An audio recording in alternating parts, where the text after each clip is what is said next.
Hello, and welcome to Nova Zeta ENT. In this video, as hopefully the thumbnail has let you know, or the title of the video at least, um, I wouldn't call this a review. I'd more call this a putting thoughts on paper kind of deal. Um, Obi-Wan, at the time of this recording, it's just finished up the first part. Um, it's a 6-episode mini-series, and as far as it goes, detailing a little bit of what happened between the prequel trilogy and the original trilogy, starring Ewan McGregor. It's got a couple other people in there. As far as that goes, but the important person is, Hayden Christensen came back. That's pretty cool. Found out that it was Hayden Christensen in the suit when that first popped up.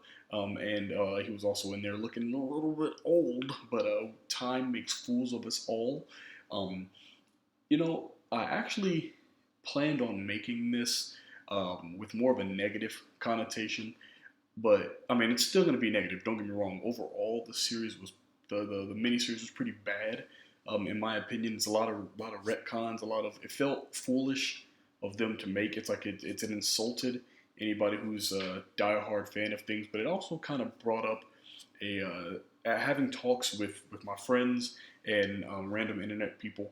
I'm not the target audience of that show, so I'm gonna kind of, obviously I should have taken notes, written a script, but this part of the channel I think is going to be more of my raw, you know, whatever state of mind I'm in currently thinking about something. I will have, I'm taking editing classes right now, so you'll have more quality things like that when I'm doing like reviews of like shoe reviews, tech reviews, things of that nature. But these kind of things, I feel like I just want to put down my raw thoughts. I may go through them later and kind of refine those, add them to a playlist so you guys can kind of see where my state of mind is at after thinking about it, then going through and watching myself think about it, and kind of reevaluating where I feel about that, the way I feel about a thing. But this is just more of kind of to get this out there. You know, I definitely don't feel this goes into an overarching problem that I think that I have with media in general is that I hate to say it because talk with my wife about this a lot, that it's impressive that we haven't heard all the sounds. So what I mean by that is that there's still new music being produced every day. My favorite artists are constantly putting out new stuff. You go to the indie radar. Sorry about that if you can hear that. I've got this connected to my iPhone, obviously. There's indie artists. You go to Discover Weekly on Spotify and hear things that are terrible and things that are incredible. There's so many bands that I found that are on my playlist right now. If you would like to hear a rundown of some artists you might not know, some recommendations, let me know in the comments. Drop me it's some engagement. Helps the channel, helps get my name out there. But you'll hear new sounds all the time. You hear new artists, you hear new voice types, things you didn't think could be done with music will be done. Like right now, one of my favorite artists. I'm gonna see if I can mute that. One of my favorite artists right now, Giveon. Shout out Giveon if you're hearing this. Can't wait till you come to town. It's gonna be great to see you. But we're just gonna deal with it. But for Giveon coming to town. He has great music. His voice is very unique. I thought I'd heard it all, but obviously it's good to hear something different. But for shows, I think we're not seeing that now because of the expense of shows. If you've listened to the podcast When Awesome Collides, WA3C, check us out on Spotify, Apple Music, anywhere you can listen to podcasts. When Awesome Collides. But one of the things I'll talk about is that media is expensive. So I think that a lot of these companies want to tell original stories, but the expense of making a new IP, like a new show, new game, things of that nature, companies don't want to invest the amount of resources it takes to make something that may fail. So what they start to do is that they buy an existing IP. And this may be pretty lowbrow of me to think, Might not be giving them the credit that they kind of deserve, because this may be an original idea that they want to tell through this medium. But I pretty much think that it's people who want to tell a story, and they're willing to take an IP that already exists, so it has a built-in fan base, tell their story, and hope that that succeeds past the nostalgia point. Because this series, this is important for the ending of the part. This is, the first 5 episodes were garbage. There's so many retcons, so many plot holes. I can tell you one specifically. This is a spoiler warning for anybody who hasn't seen it. I'm going to give you 5 seconds to go ahead and pause this video. Don't leave the video. Just pause it. Pause it and go watch the entire miniseries and come back to this very part. Don't leave. Like, don't exit out of the video. I need the views in the watch time. But just click away, minimize it, go watch it, come back, start it over again. Time's up. In the second episode, third maybe, Obi-Wan and Leia and the third lady, they go through a one-way tunnel to get Leia to a plane out safely, or to a ship. Reva, the Inquisitor, gets there. Let's just throw out a minimum time frame. 10 minutes later, I'd say less than that, but she somehow gets to this one-way tunnel, makes it to the end of the tunnel before they make it through. Like, stuff like that, where you, like, I get it, you're not supposed to think too hard about these things, but it feels insulting for them to make things that they don't ever plan on explaining. Obviously my buddy, one of my buddies said it doesn't matter. He's willing to accept worse quality media in order to get more of that media. And I've started to hear over time that is actually the attitude. People don't care about the quality of the media they consume if they get to consume more of that media, and I do find that interesting.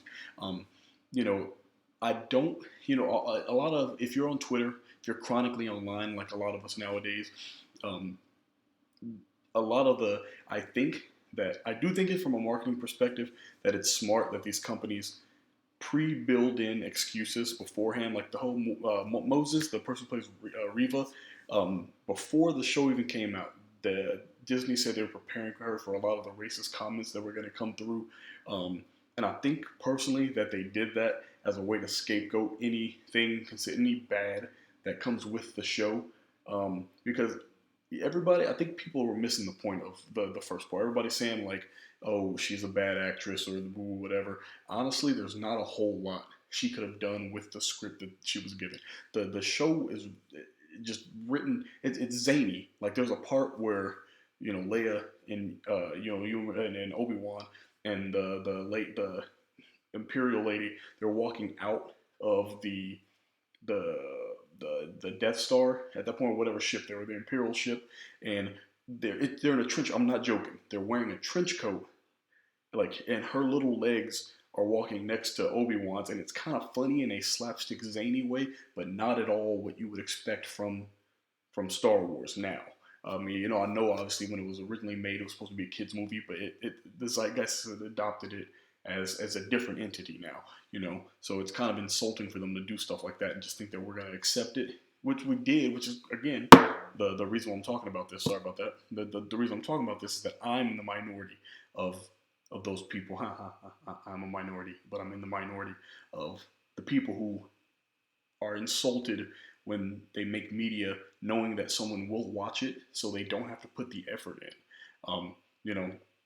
Because if you watch episode 6, they spent the entire time belittling Obi-Wan, like having him. They did a really bad job of conveying fear, like how tentative he was, or like, there's a lot of things they could have done, like, in the time that he's been hidden, they could have had it where like his powers have kind of waned because he hasn't been able to use them. Something like they could have explained it that way instead of just making him scared to fight all the time.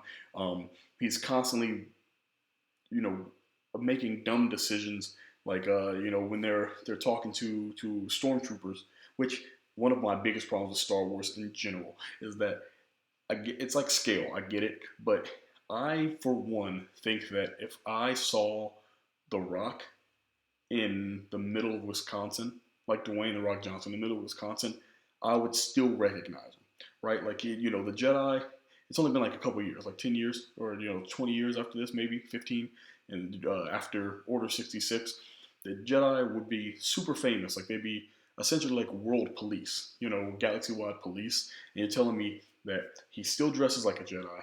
He's still wearing, he still looks like Obi-Wan, beard and everything, and nobody can recognize him. There's not wanted posters around, anything like that. He's just free to walk around with his hood up, looking like a Jedi, and nobody recognizes him. Come on, come on. Um, but he they adopt an alias for Leia for a little bit, and within 5 minutes of the scene, he forgets and says Leia, and instead of in the stormtroopers still don't recognize him, even though they would know who that is. They would know maybe because they I don't know who the president of Belarus is. I don't know who the president of Estonia is. Maybe they don't, but I feel like they would in this context.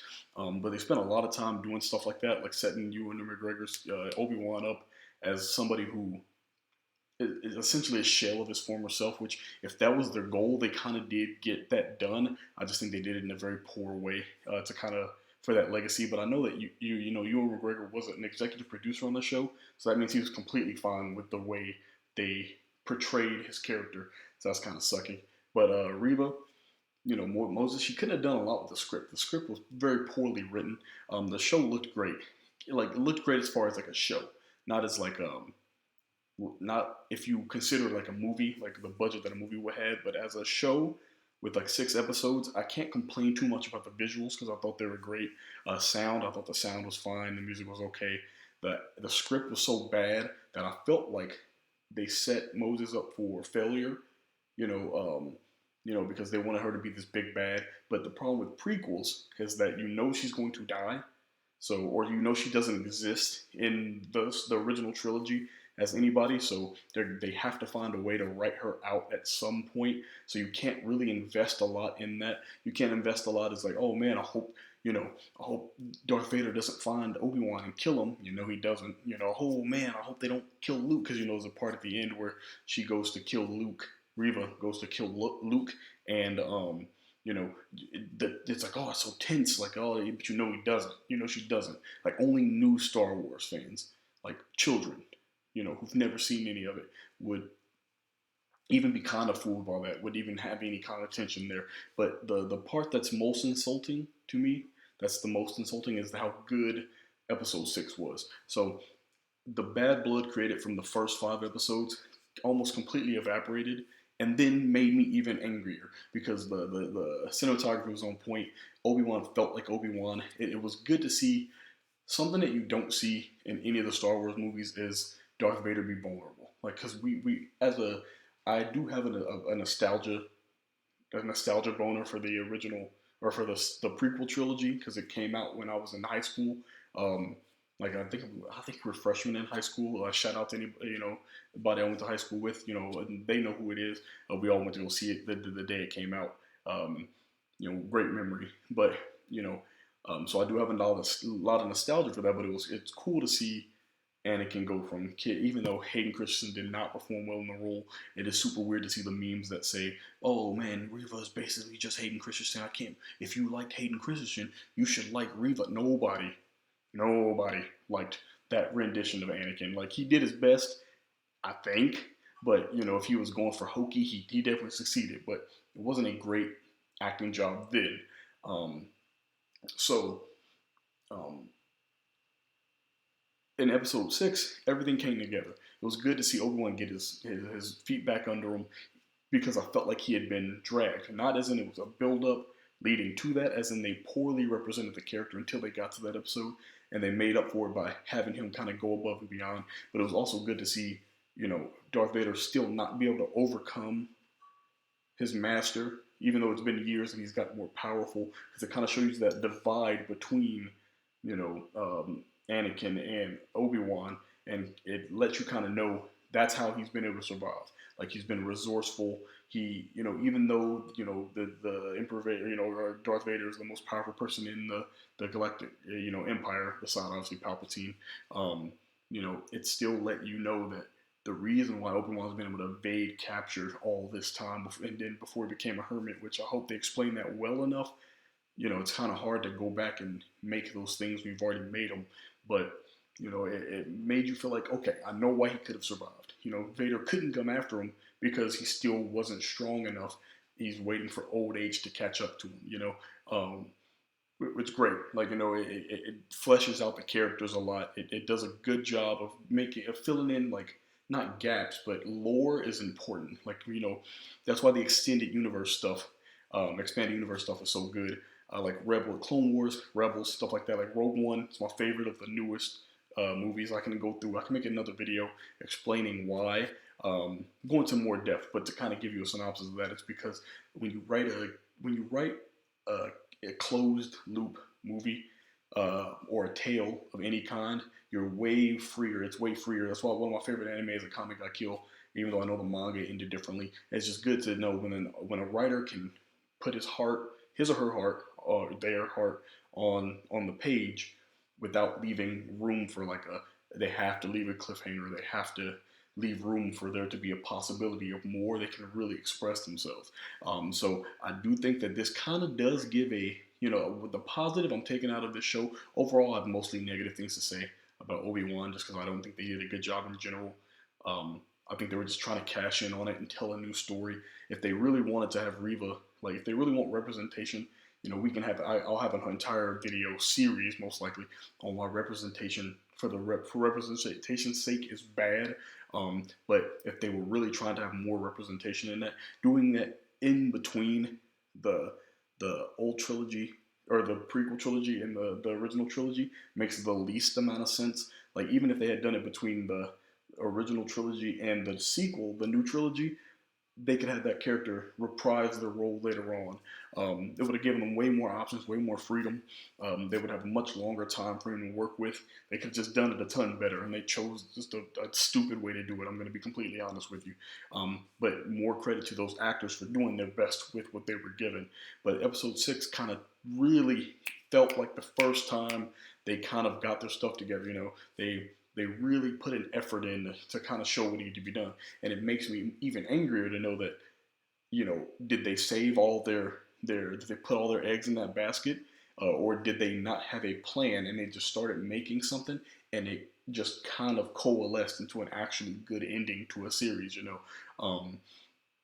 So the craziest part about it is that the most positive thing I can take from that is I'm actually looking forward to if they do a part 2, because it kind of lets me know that if they're hitting their stride, like if that's something where they had to get a couple of episodes in to kind of feel what they were going for and get that, then I'm actually looking forward to what they do with this next time frame, because I'm gonna kind of adopt the Rogue One, standpoint of this, where since they know they eventually have to end it, like it has to meet up somewhere with the original trilogy, that they don't have infinite freedom to create things, so they can close the loop. They can have an ending that makes sense.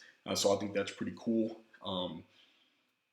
It makes me want to go back and watch Rebels and things like that, because I didn't watch Rebels, but I did watch Bad Batch. Boba Fett's kind of getting its legs cut out from under it. I've heard it's terrible. I'm gonna go back and watch that though, because the problem with reviews, you can pretty much tell. I'm watching it from the standpoint of someone who enjoys the series for what it is kind of restricting my ability to watch the content. I need to start watching it like my friend said. It's enjoy the content as content, and if it's good later, sure. And that does suck because all that does is encourage them to make more shitty content. But at a certain point, something's bigger than you. I'll never be bigger than Star Wars. I'll never be bigger than Marvel. I'll never be bigger than DC.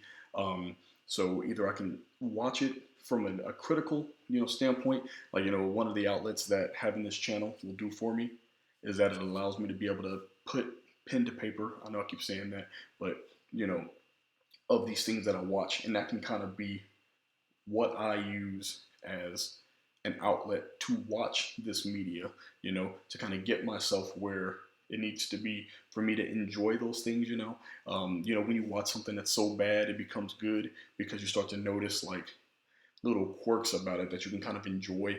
Like when you watch the Twilight movies, a couple times, and you start to, and then you find out that the actors didn't like the movie. They just did it because it was a paycheck, and that makes it funnier because you can tell like they might have been having fun, actually not liking the thing. That's the kind of that's what I kind of got to take from that. So overall, if I had to give it a rating out of 10, I know it's weird because like why would I put a rating in and it's clearly not a well thought out review. Um, I'm actually gonna give it a 5. Like I would have given it a 1 if the last episode didn't fill me with hope, a new hope, if you will. But yeah, like it's the you can't complain a lot about visuals when Disney is footing the bill. They can hire the best of the best that do things like that. It sucks that they can't apply that same to their writers. Like I said, I'm gonna make a video about why I think representation for representation's sake is bad. Like when you go to check boxes before you make something, the thing that you're going to make can't be good. Well, it can't be its best. Like if you there's a you can have actors and actresses who meet actresses. Wow, sorry about that. Actresses who meet the criteria you need them to meet, but make the thing first. Or one of the things that I talk to my buddies about. This is a tangent, but this is a stream of consciousness video. That's what I'm gonna title the stream of consciousness with Nova Zeta. Um, if you make something intended for an audience, like when you watch like any Jordan Peele movies or Black Panther stuff like that, the intent is the representation. So you'll most likely be able to find the best of that representation because you're not boxed in trying to fill a slot. Like you're like, oh, you need a woman in this role, but we're going to not choose anybody except for the most boxes we can check of that woman. You can tell when they're doing that. But when you make media like that, like Jordan Peele is making movies for minorities, for Black people, people of color, whatever, and he's going to find the best of that type of person because the intent is that. So you get a much better viewing experience. Because I watched Candyman recently, and unfortunately he had me up until the end. Like I know he didn't directly make this movie, but I was actually enjoying the movie. Like I feel like it would have been better as like a 3-part show or something like that, maybe 4 parts. But watching that all the way up until the end, they had me. I was like, man, I'm in. And then at the end, they had to ham fist a message. The craziest part is that the movie itself was getting the message across, but I think they didn't have the chutzpah, the stones to really assume that the movie told the message. So at the end, they had to really ham the message in, like hit you over the head with it because they wanted to make sure that this money didn't go to waste. And I think that was not great. But watching, like I said, watching Obi-Wan, I don't think it should have been made. That was kind of what I had gone into thinking. I'm like, make new stuff. You have the entire IP. You threw out, Kathleen Kennedy threw out the extended universe, the expanded universe stuff. She said it's not canon anymore, so they don't have a canon to work from, even though they're now pulling stuff back in when they choose to. That's kind of a cop-out. But they should take the liberties that they now have and make their stories that way. Like Bad Batch was incredible. Like, I liked that. Rogue One, again, I will sing the praises of how much better Rogue One was than like Solo, because they had the ability to, these characters didn't really exist. I mean, they might have existed in the expanded universe. I'm not super well versed in that, so if so, please leave me a comment if you do know if they were in that. But it felt good to know that they were like, hey, we can write whatever we want in this. It does end up in the original trilogy, like leading up to it if you've seen the movie. But it up until then, everything from start to finish was what they wanted, and I enjoyed the hell out of that ride. So Disney, if you're out there and you want me to come to the writer's room, feel free. I'll do my best. But you can write stories. You own the IPs. You have the money to hire the best writers. If your goal is representation, hire people who don't care about representation. What I mean by that is that if you hire, if you find there's like a Mexican person, a Black person, Oceania, somewhere out there, and they are mad that you're doing this thing, hire that person because they're going to write something, and I guarantee you can still put people that you want in, but the story will be good because they're not writing it for representation. They're writing it and you can still represent it. Damn, that's a pretty good ending. Yeah. But hey, this is Nova Zeta ENT. Thank you for joining me in the stream of consciousness. and you have a great day.